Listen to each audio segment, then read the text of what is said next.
Hello and welcome inside our Oklahoman studio for the season-ending edition of Thunder Insider presented by Integris Health. With me in studio today, 15-year NBA veteran Grant Long and the radio voice of Thunder basketball, Matt Pinto. Of course, Brian Davis will be along with us later. And a dynamite season for the Thunder as we look back, guys. 55-win season, the team's first ever Northwest Division title. And they cap it off with a trip to the Western Conference Finals. Pretty impressive. No question about it. I had an enjoyable season watching these guys. I'm looking forward to what this group brings after a resting off season where they're going to come back stronger, wiser, and trying to get back to the Western Conference Finals. I understand that's going to be a daunting task, but the rest and relaxation will help this young ball club. Look, it was painful the way it ended. I mean, to see games 4 and 5 go the way they did, but the impressive thing to me is the just insatiable hunger these guys have. Immediately it was talk about the 11-12 campaign and how they're going to improve and come back even better than they were, which I think sets this team up in great shape moving forward. Well, and we've heard it all season long. More important, really, than the records, the statistics for this team has just been the concept of improvement. Through ups and downs, each player certainly learned something about themselves this season and what they'd like to get better at as they look forward in hopes to taking another step in the right direction. I've seen a lot of different defenses, with trappings and things like that I can get better on. Some of my weaknesses, I can definitely, work on as far as right hand and, my mid-range game, get better at that. I can definitely be more effective for next season. I recognize that I'm not a guy that's going to be 250, all muscle, cut up, but I can get stronger and go from there and work on my mid-range a little bit more, posting up, learn how to play out of double and triple teams, stuff like that. So watching film is going to be key for me. Leadership is definitely a big thing for me, I think, especially where we are as a team and just seeing what we can become is definitely a big step, that I'm going to have to make as a player, controlling my emotions and, getting better at that. Well, the one thing I'm struck with is we're not going to see LeBron James and Kevin Durant's body next season. He dispelled that right away. But granted, it is all about, within the team concept, guys getting individually better. And it really breaks down to the specifics. And we heard each of the guys talk about some of the specifics they'll be employing to work on, because the more diverse each of those three guys becomes, the better off things are. Oh, no question about it. I think for James Harden, the guy that needs to establish a level of consistency with what he does, he's found a niche. He's coming off the bench. He's exploding off the pick and roll. He's getting to the basket, getting to the free throw line. Now the quest is to do that consistently. Now that the defense knows exactly what you're going to do, how can you still manufacture those points? I think it's a considerable challenge for Russell, because the thing that makes him so great is how fueled he is and emotional he is and how driven he is. Now he's got to find a way to sort of corral that, because it's kind of spilled over at times in the playoffs, and he knows he's got to put it in check. Lots to work on. Of course, the work and improvement continues over the summer. One guy who knows how critical this offseason will be is for his own personal health and development is Kendrick Perkins. At no point during his 34 games with the Thunder was Perk even close to 100% physically, and it took a toll on the big fella. There was times that I wanted to break down in the playoffs because, things that I was capable of doing in the past without my injuries, I couldn't do. Perkins blows the layup and then he's fouled. I have too much pride to show any sign of weakness. So I know a lot of the young guys look up to me, so how can a big brother break down in front of them? I probably give myself a D for us. The physical part of the game. Open at the foul line again. That jumper blocked by Perkins. I just got out of a meeting with Sam Preston, and he showed me clips of myself before I got hurt. And he just told me that we're going to get you back to that point and even better. For the last 3 years, I've been top 10 in block shots. I wasn't able to block shots like I was been capable of doing. I've been top 10 in dunks. So I wasn't finishing around the basket like I was capable of doing. Kendrick backs down, grinding. He's in deep, leans in and hits a baby 3-foot hook. Mentally, I probably give myself an A because I came in and gave guys confidence. Inside Perkins with a two-hand throwdown. I'm going to get better health-wise. I'm going to get better in my game-wise. And I'm going to try to come back better than what I was before I got hurt. And coming back better. One of the things he mentions, 20 pounds lighter. But the thing that impresses me the most as he goes through and talks about all the struggles he did have, at no point did any of the coaching staff or any of the players, that's what they said, did they hear him complain or use that as an excuse. 20 pounds being lost by Kendrick Perkins, I think that's a bit much. He could use the weight. It's what makes him such an impact on the defensive end. But I think you think about the team's future. When he comes back healthier and what he's able to provide on the offensive end, it's really going to help this ball club improve over the next year. I'm going to flip it over, Grant. On the defensive end, I think his mobility from side to side in the lane, because he's not going to lose the instincts he has to make certain he's positioned in the right way to help out his teammates. But I think if he's able to contest some on-the-ball shots to help out Serge Ibaka, it'll make an enormous difference. And then screening and rolling and freeing in the lane and finishing around the rim also will be a positive offensively. But, you know, as he said, some guys get their money and they kind of, shut it down. He will do just the opposite. His work ethic will actually elevate from here because he's surrounded by a team he knows can go a long way. Absolutely. A lot of things on his mind, but one thing's for certain, he doesn't have to worry about that contract of his. That was taken care of earlier in the year. And really, the Thunder roster has the potential of seeing very little change with only 2 free agents, Daquan Cook, Nazr Mohammed. Where do you see those players fitting in with the team? I think with Nazr, he's an unrestricted free agent, and Grant, a lot of it becomes a question for Sam Presti and company about how far has Cole Aldrich moved forward. Can he become a rotation player? Because Nazr's professionalism and his ability to understand the intricacies at both ends of the floor systematically were very evident this season. He says he wants to be back here, so it's a great luxury, I think, for Sam to have. Oh, absolutely. When you have a guy of his veteran status who understands that there's going to be some games where he might not play, he might not get a tick, and he's still all good with that, that helps your ball club. Your chemistry in your ball club is very important as you go through a very rough season. When you have players that understand their role and understand, again, that there might be nights that they won't get on the floor for 2 or 3 nights, but on that 4th night, if he gets out there, he's going to be very productive for you.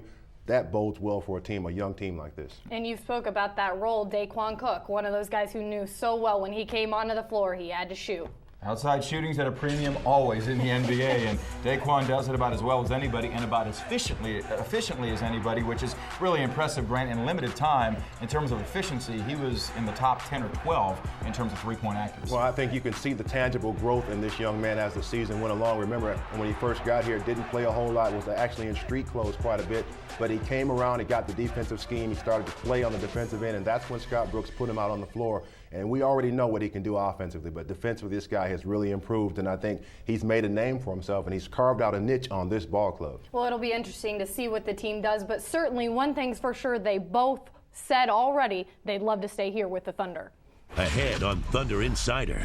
The importance of attention to detail, concentration, communication, all the nuances that separate good from great in our league, I think have been recognized and improved on throughout the year, but it's certainly a platform for us heading into the offseason and next season.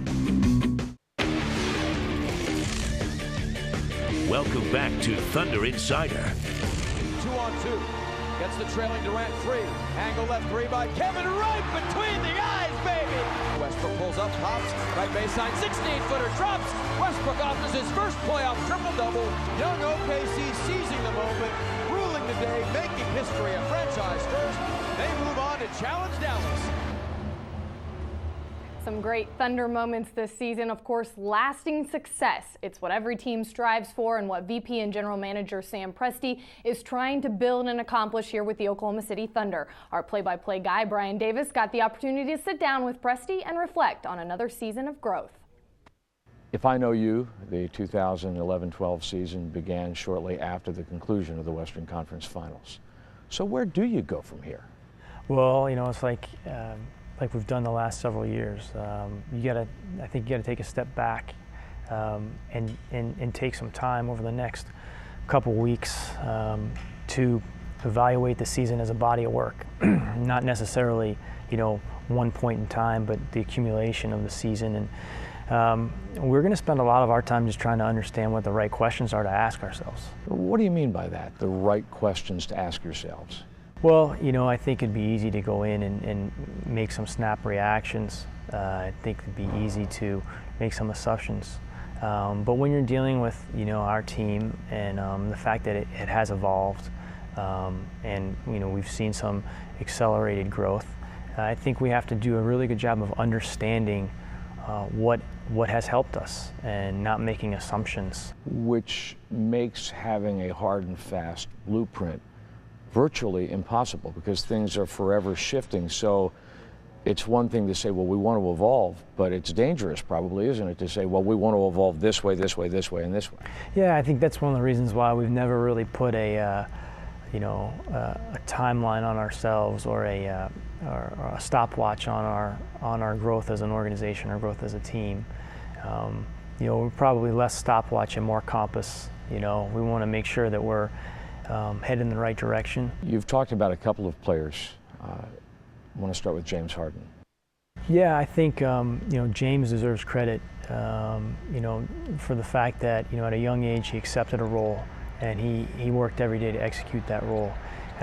By the same token, he was preparing, continuing to improve, and there's a lot of credit deserved by our coaching staff and our support staff to continue to work with James so that when that opportunity did take place for him and the roster changed, he was able to step in and assume a little more responsibility. And that helped our team tremendously. And then the way you've described Serge Ibaka, he has a very high appreciation to entitlement ratio. Tell me more about that. Well, I think, Serge wouldn't be where he is today, unless there was a genuine appreciation for the opportunities he's been afforded. In addition to that, he's got a tremendous innate discipline. And those things in combination, I think, make him a player that we expect to improve and get better. He's a guy that scores at a high, level of efficiency around the basket. He's a guy that can make shots for us because he works at it. Well, and you've now been through 4 playoff series, and you've seen 4 different styles of opponent. Absolutely. I think this season brought about a lot of things for us. One, winning a playoff game on the road. I think that was a big thing for our team. Obviously playing in closeout games, successfully closing out 2 series. And maybe one of the more underestimated performances of the year, because it didn't end with the outcome that we wanted, was the way we competed in the last game in Dallas, in the situation we were in. I was very proud of our team and our organization because we prepared for that game as if we were up in the series. We prepared for that game as if we were going to walk away from that building with a win. And having won there, in game 2, I think we had some confidence. But there was a good approach to that game, and I think that bodes well for the future. And now joining us on the set, Brian Davis, Sam Presti, just a wealth of basketball knowledge, but it seems like he's always stressing the process may be just as important as the results for this team. I think so, and it goes back to that stopwatch versus compass thing, making sure that the team is not only headed in the right direction, but doing so the right way. Mm-hmm. For instance, making sure that the organization brings in players who fit with the culture of the Oklahoma City Thunder. And one of the things, from year to year, you get injuries, teams rise and fall, so results are never guaranteed, but the bottom line is that the effort has always got to be there, and Grant, at a high level. No question about it. And there's 2 things that happen. Having skilled players, having players that play at the level that the Oklahoma City Thunder have, that's a luxury. Every team doesn't have that. But what you have, what is a must, is players that are going to play and give effort every single night. And I think that's what Scott Brooks and Sam Presti, they coach these types of players. They want you to bring maximum effort every single night. And if you start there, you're going to be pretty good. And I think it's interesting. He always kind of ends with, every team wants to win a championship. We're not going to talk about that, but rather talk about how we're going to get there. Ahead on Thunder Insider. The confidence for my teammates, coaches, they help me a lot. He can be great. He got a great work ethic. So he's a great young guy. Welcome back to Thunder Insider. The improvement of Serge Ibaka from his rookie to sophomore season is a definite success story for the Thunder. After the midseason acquisition of Nazr Mohammed and Kendrick Perkins, Serge took full advantage of his starting role, not to mention quite the support system to help him succeed.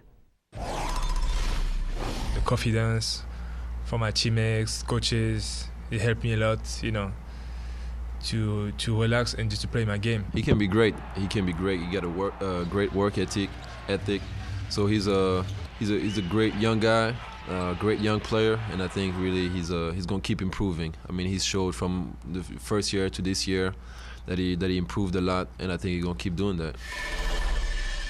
You talk about the surge improvement. I like that what Thabo said. He's going to continue to improve. This is a very young man in the NBA. We saw him get to the point where he was very confident in his outside shooting. We saw that this year. I'm looking at Serge to get more on the inside. I don't want to see him get pushed off that low block and be comfortable taking that shot. I want him to establish that low post area and be a dominant force there. 21 years old, and he's also got a great deal of upside at the defensive end.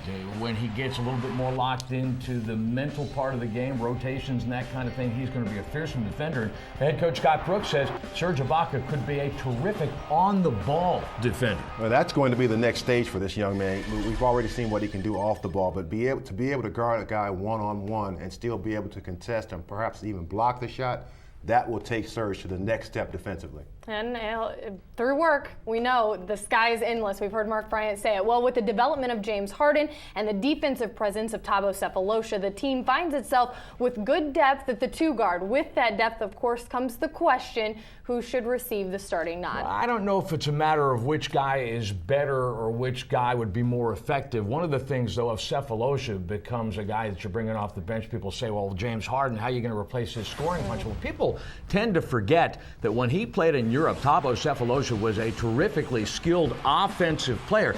In the NBA, in Chicago, and now in Oklahoma City, he has been asked to be more of a defensive guy.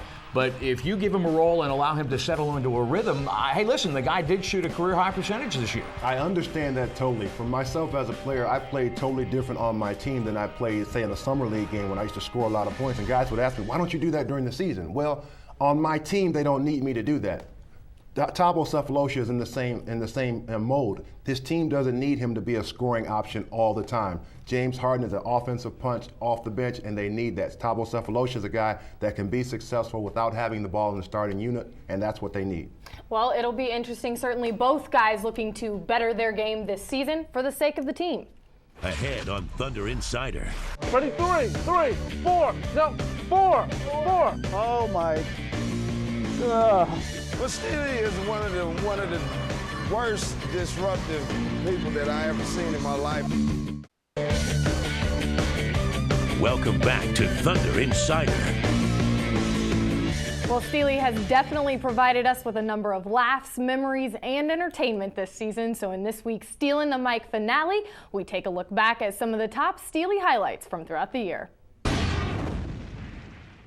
Let's get this show started here. All right, Captain, I'm here to follow orders. All right. Ready, 1, go 1. Ready, 2, 2. Ready, 3, 4. No, 4. Not 4. We're black. Oh my. Well, Steely is one of the worst disruptive people that I ever seen in my life. Hey guys, listen up. Do you want to see Steely do a 360 dunk? 360? Really? 360! 360!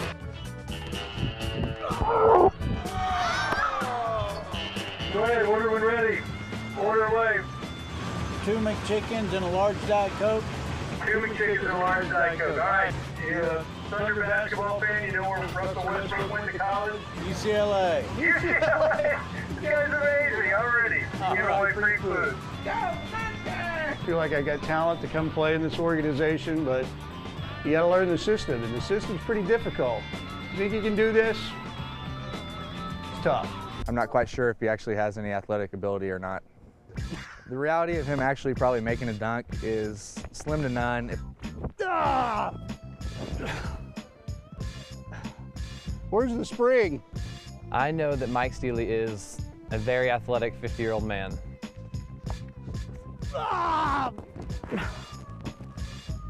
That's hard, man. I wouldn't expect it to go that high. You're the person that's supposed to be helping me out tonight, That's right. Oh Let's man, do we it. got to get you ready. We got to get you ready. I got a jacket right here, just it's too small for you though. Here, turn around, let me see how you look. How's that look? You don't look as good as I do. You picked up a little weight, you know. You got a big head, you know. I do. You know, there's ego involved there. Greet the guest, okay? When you come in there, you see something interesting about them. How are you doing? Good to see you. Welcome to Thunder Basketball. Thank you. Yeah, you look terrified. This is hard. This is really hard. Mike, come on, man. You're not supposed to go in there. You're supposed to greet the fans, man. You can't go in there and sit down and eat. You're going to get fired. Private Steely reporting for duty, Oh sir. my God. What are you doing here? Arbitrating, sir. Did your mom have any children that lived? Me, sir. You are a hot mess. I'm about to lose my hat. Go! Get out of here! I got nothing else. Come here, Private, get over here. What are you doing? You have taken way too long. Where's our food? I ate it, sir. You ate it. Do not touch me. What are you I doing? brought something better for you, sir. What is this? Something better. Private, I think I have taught you all I need to. You have become a well-disciplined and well-trained soldier. You have to pick 5 from the east and from the west. Anybody know what 5 plus 5 is? 11. Wait, it's 10. That is correct. Mr. Steely, yeah, the principal would like to see you in his office. Ooh, you're in trouble. So what are you in for? Yeah, I expected a little more from a varsity letterman. You know, week after week, the guy made me laugh, but every time out, I feel like I learned something too. I had to watch this guy with one eye open because I was always afraid he was going to hurt himself off of one of those stunts. Well, he certainly was a good sport, and we thank Steely for doing that for us. And thanks for being with us throughout the season here at our Oklahoman studio. A big thanks to Brian, Matt, and Grant, as well as the entire crew that worked to bring you Thunder Insider, presented by Integris Health. Don't forget, you can keep up on the latest Thunder news at thunder.nba.com. Have a great summer.